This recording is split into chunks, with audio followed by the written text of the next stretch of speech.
Okay, nakarating na kami sa Sapporo Coco Hotel. Lapit lang, oh, yun oh.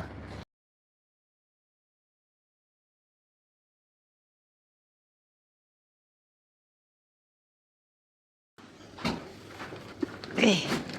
Okay, this is the room. Maliit. Okay, maliit. It's small. Nakapag-freshen up na after a long wait. This is our hotel, our home for 7 days here in Sapporo, and this is my first ever snow. I'm so happy. Pero ang lamig, ha? The restaurant is so cute. Ganda ng lugar. Aesthetic dito, oh. It's me. Very aesthetic. This is the view. Ang cute din ng plates nila, oh. Yan na si Jan. Look how beautiful this plate is. Ang gandang tignan, oh. That's my plate, and here's Dad's plate. Picture. Sobrang healthy ng mga food nila dito. Oh, sobrang healthy. Julia, you're gonna like this. Beautiful. Healthy ng food selection. This is so good. Okay, meron na siya. I copied the chicken salad of Coco Echibania.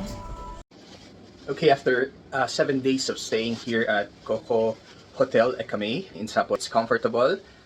It's small, but it serves its purpose. It has a bathtub. The advantage of this place was it's very near all the nice places in Sapporo. It's like 8 to 15 minutes away, everything from every direction. So Odori Park is just a few minutes away. So if you're going here for the snow festival, hey, this is the place to be.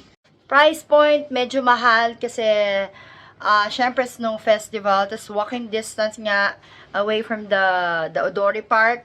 The food, we included it buffet breakfast for 7 days. So okay naman, sulit na sulit. Tama-tama 1 meal a day lang kami. So busog to the max kasi nga buffet naman. Papatak around 11,500 per night, pero okay lang, may food na. Di na kami nag-worry. Yung food nila masarap. It's a combination of all the gulay, the meat, and everything else. Super sulit. Lahat ng food na gusto namin nandito. Kahit na pare-pareho yung meal nila everyday, it's okay. Thank you for watching, and I hope to see you in my vlog. Please like and subscribe. Thank you. Enjoy your life. Be kind, be good. Isa lang yan. Thank you, Coco Hotel, for this wonderful experience.